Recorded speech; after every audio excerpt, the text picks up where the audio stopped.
وہی تو ہے جس نے تمہارے لیے زمین کا فرش بچھایا، تمہارے لیے رزق فراہم پہنچایا۔ بس جب تم یہ جانتے ہو تو دوسروں کو اللہ کا مد مقابل نہ ٹھہراؤ، مگر اس دعوت سے فائدہ اٹھانا یا نہ اٹھانا لوگوں کی اپنی آمادگی پر اور اس آمادگی کے مطابق اللہ کی توفیق پر منحصر ہے۔ وہ اقسام کون کون سی ہیں جنہیں صرف اللہ کے لیے مخصوص ہونا چاہیے اور جن میں دوسروں کو شریک ٹھہرانا وہ شرک ہے، جسے روکنے کے لیے قرآن آیا ہے۔ اگر قرآن کو سمجھنا چاہو تو رکو، آگے سنو۔ السلام علیکم۔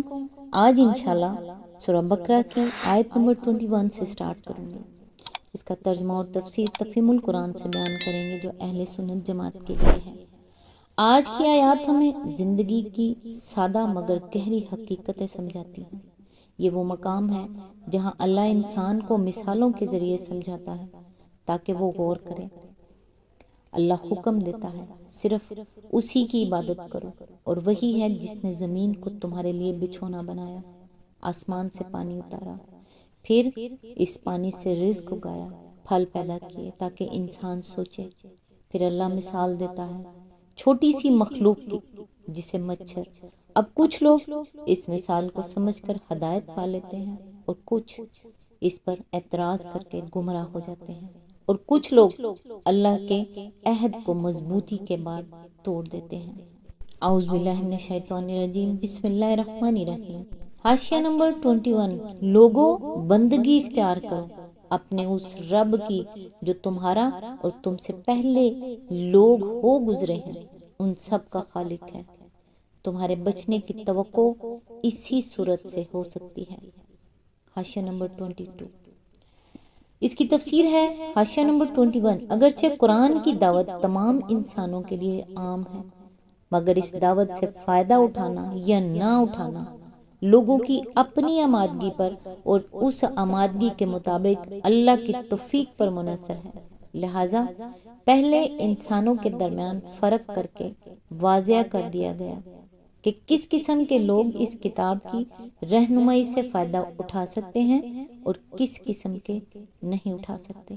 اس کے بعد اب تمام نوع انسانی کے سامنے وہ اصل بات پیش کی جاتی ہے جس کی طرف بلانے کے لیے قرآن آیا ہے۔ حاشیہ نمبر 22۔ یعنی دنیا میں غلط بینی، وہ غلط کاری سے، اور آخرت میں خدا کے عذاب سے بچنے کی توقع۔ آیت نمبر 22۔ وہی تو ہے جس نے تمہارے لیے زمین کا فرش بچھایا، آسمان کی چھت بنائی، اوپر سے پانی برسایا، اور اس کے ذریعے سے ہر طرح کی پیداوار نکال کر تمہارے لیے رزق فراہم پہنچایا۔ پس جب تم یہ جانتے ہو تو دوسروں کو اللہ کا مد مقابل نہ ٹھہراؤ۔ آیت نمبر 23۔ حاشیہ نمبر 23۔ اور اگر تمہیں اس امر میں شک ہے کہ یہ کتاب جو ہم نے اپنے بندے پر اتاری ہے یہ ہماری ہے یا نہیں، تو اس کے مانند ایک ہی صورت بنا لاؤ، اپنے سارے ہم نواؤں کو بلا لو، ایک اللہ کو چھوڑ کر باقی جس کی چاہو مدد لے لو اگر تم سچے ہو۔ اس کی تفسیر ہے حاشیہ نمبر 23۔ یعنی جب تم خود بھی اس بات کے قائل ہو اور تمہیں معلوم ہے کہ یہ سارے کام اللہ ہی کے ہیں، تو پھر تمہاری بندگی اسی کے لیے خاص ہونی چاہیے۔ دوسرا کون اس کا حقدار ہو سکتا ہے کہ تم اس کی بندگی بجا لاؤ؟ دوسروں کو اللہ کا مد مقابل ٹھہرانے سے مراد یہ ہے کہ بندگی و عبادت کی مختلف اقسام میں سے کسی قسم کا رویہ خدا کے سوا دوسروں کے ساتھ برتا جائے۔ آگے چل کر خود قرآن ہی سے تفصیل کے ساتھ معلوم ہو جائے گا کہ عبادت کی وہ اقسام کون کون سی ہیں جنہیں صرف اللہ کے لیے مخصوص ہونا چاہیے، اور جن میں دوسروں کو شریک ٹھہرانا وہ شرک ہے جسے روکنے کے لیے قرآن آیا ہے۔ آیت نمبر 24۔ تو یہ کام کر کے دکھاؤ، لیکن اگر تم نے ایسا نہ کیا اور یقیناً کبھی نہیں کر سکتے تو ڈرو اس آگ سے جس کا ایندھن بنیں گے انسان اور پتھر۔ حاشیہ نمبر 25، جو مہیا کی گئی ہے منکرین حق کے لیے۔ اس کی تفسیر ہے حاشیہ نمبر 24۔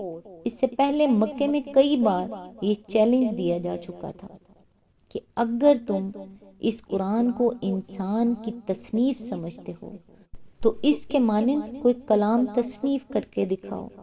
اب مدینے پہنچ کر پھر اس کا اعادہ کیا جا رہا ہے۔ ملاحظہ ہو سورہ یونس، سورہ ہود آیت نمبر 13، سورہ بنی اسرائیل آیت نمبر 88، سورہ طور آیت نمبر 23 اور 34۔ حاشیہ نمبر 25، اس میں یہ لطیف اشارہ ہے کہ وہاں صرف تم ہی دوزخ کا ایندھن نہ بنو گے بلکہ تمہارے وہ بت بھی وہاں تمہارے ساتھ ہی موجود ہوں گے جنہیں تم نے اپنے معبود و مسجود بنا رکھا ہے۔ اس وقت تمہیں خود ہی معلوم ہو جائے گا کہ خدائی میں یہ کتنا دخل رکھتے تھے۔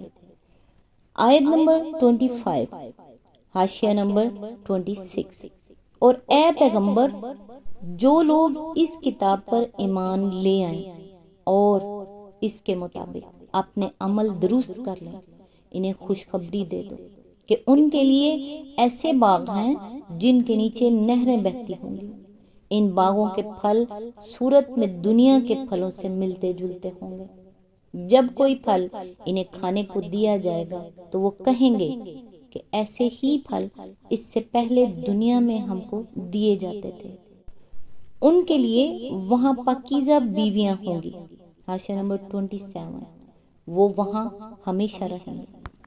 اس کی تفسیر ہے حاشیہ نمبر 26، یعنی نرالے اور اجنبی پھل نہ ہوں گے جن سے وہ نامانوس ہوں، شکل میں انہی پھلوں سے ملتے جلتے ہوں گے جن سے وہ دنیا میں آشنا تھے، البتہ لذت میں وہ ان سے بدرجہ زیادہ بڑے ہوئے ہوں گے۔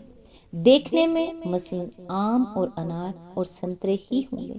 اہل جنت ہر پھل کو دیکھ کر پہچان لیں گے کہ یہ آم ہے اور یہ انار ہے اور یہ سنترا، مگر مزے میں دنیا کے آموں اور اناروں اور سنتروں کو ان سے کوئی نسبت نہ ہوگی۔ حاشیہ نمبر 27، عربی متن میں ازدواج کا لفظ استعمال ہوا ہے جس کے معنی ہیں جوڑے، اور یہ لفظ شوہر اور بیوی دونوں کے لیے استعمال ہوتا ہے۔ شوہر کے لیے بیوی زوج ہے اور بیوی کے لیے شوہر زوج، مگر وہاں یہ ازدواج پاکیزگی کی صفت کے ساتھ ہوں گے۔ اگر دنیا میں کوئی مرد نیک ہے اور اس کی بیوی نیک نہیں ہے تو آخرت میں ان کا رشتہ کٹ جائے گا اور اس نیک مرد کو کوئی دوسری نیک بیوی دے دی جائے گی۔ اگر یہاں کوئی عورت نیک ہے اور اس کا شوہر بد تو وہاں وہ اسے برے شوہر کی صحبت سے خلاصی پا جائے گی، اور کوئی نیک مرد اس کا شریک زندگی بنا دیا جائے گا۔ اور اگر یہاں کوئی شوہر اور بیوی دونوں نیک ہیں تو وہاں ان کا یہی رشتہ ابدی اور سرمدی ہو جائے گا۔ آیت نمبر 26، حاشیہ نمبر 28، ہاں اللہ اس سے ہرگز نہیں شرماتا کہ مچھر یا اس سے بھی حقیر تر کسی چیز کی تمثیلیں دے۔ حاشیہ نمبر 29، جو لوگ حق بات کو قبول کرنے والے ہیں وہ انہی تمثیلوں کو دیکھ کر جان لیتے ہیں کہ یہ حق ہے جو ان کے رب ہی کی طرف سے آیا ہے، اور جو ماننے والے نہیں ہیں وہ انہیں سن کر کہنے لگتے ہیں کہ ایسی تمثیلوں سے اللہ کو کیا سروکار۔ اس طرح اللہ ایک ہی بات سے بہتوں کو گمراہی میں مبتلا کر دیتا ہے اور بہتوں کو راہ راست دکھا دیتا ہے۔ حاشیہ نمبر 30، اور گمراہی میں وہ انہی کو مبتلا کرتا ہے جو فاسق ہیں۔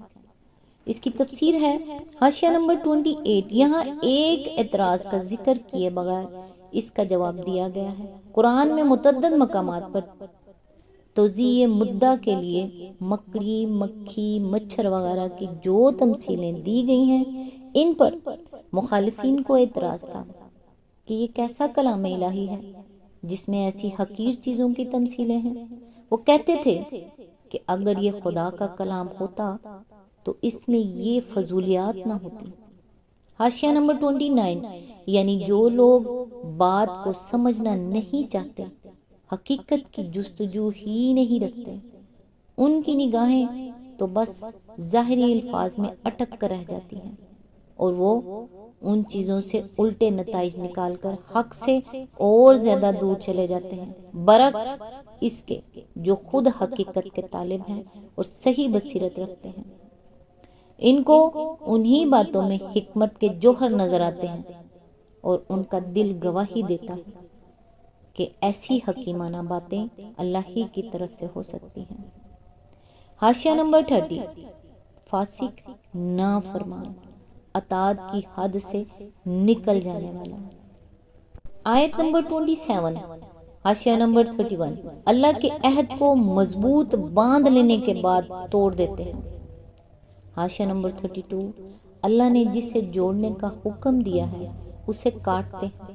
حاشیہ نمبر 33، اور زمین میں فساد برپا کرتے ہیں۔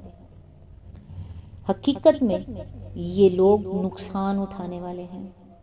اس کی تفسیر ہے حاشیہ نمبر 31، بادشاہ اپنے ملازموں اور رعایا کے نام جو فرمان یا ہدایت جاری کرتا ہے، ان کو عربی محاورے میں عہد سے تعبیر کیا جاتا ہے، کیونکہ ان کی تعمیل رعایا پر واجب ہوتی ہے۔ یہاں عہد کا لفظ اسی معنی میں استعمال ہوا ہے۔ اللہ کے عہد سے مراد اس کا وہ مستقل فرمان ہے جس کی روح سے تمام نوع انسانی صرف اسی کی بندگی و اطاعت اور پرستش کرنے پر مامور ہے۔ مضبوط باندھ لینے کے بعد سے اشارہ اس طرف ہے کہ آدم کی تخلیق کے وقت تمام نوع انسانی سے اس فرمان کی پابندی کا اقرار لے لیا گیا تھا۔ سورہ الاعراف میں اس عہد و اقرار پر نسبتاً زیادہ تفصیل کے ساتھ روشنی ڈالی گئی ہے۔ حاشیہ نمبر 32، یعنی جن روابط کے قیام اور استحکام پر انسان کی اجتماعی و انفرادی فلاح کا انحصار ہے اور جنہیں درست رکھنے کا اللہ نے حکم دیا ہے، ان پر یہ لوگ تیشہ چلاتے ہیں۔ اس مختصر سے جملے میں اس قدر وسعت ہے کہ انسانی تمدن و اخلاق کی پوری دنیا پر جو دو آدمیوں کے تعلق سے لے کر عالمگیر بین الاقوامی تعلقات تک پھیلی ہوئی ہے، صرف یہی ایک جملہ حاوی ہو جاتا ہے۔ روابط کو کاٹنے سے مراد محض تعلقات انسانی کا انقطاع ہی نہیں ہے، بلکہ تعلقات کی صحیح اور جائز صورتوں کے سوا جو صورتیں بھی اختیار کی جائیں گی وہ سب اسی ذیل میں آ جائیں گی، کیونکہ ناجائز اور غلط روابط کا انجام وہی ہے جو قطع روابط کا ہے، یعنی بین الانسانی معاملات کی خرابی اور نظام و اخلاق و تمدن کی بربادی ہے۔ حاشیہ نمبر 33، ان تین جملوں میں فسق اور فاسق کے مکمل تعریف بیان کر دی گئی ہے۔ خدا اور بندے کے تعلق اور انسان کے تعلق کو کاٹنے یا بگاڑنے کا لازمی نتیجہ فساد ہے، اور جو اس فساد کو برپا کرتا ہے وہی فاسق ہے۔ آیت نمبر 27 یہاں مکمل ہوئی۔ نیکسٹ انشاءاللہ آیت نمبر 28 سے سٹارٹ کریں گے۔ یہ آیات بتاتی ہیں مسئلہ مثالوں میں نہیں، مسئلہ دل میں ہوتا ہے۔ رسول اللہ صلی اللہ علیہ وآلہ وسلم نے فرمایا، اللہ تمہاری صورتوں اور مال کو نہیں دیکھتا بلکہ تمہارے دلوں اور اعمال کو دیکھتا ہے۔ صحیح مسلم۔ ہدایت سامنے ہوتی ہے مگر وہی لیتا ہے جس کا دل زندہ ہو۔ نیکسٹ ویڈیو تک کے لیے دعاؤں میں یاد رکھیے گا۔ اللہ حافظ۔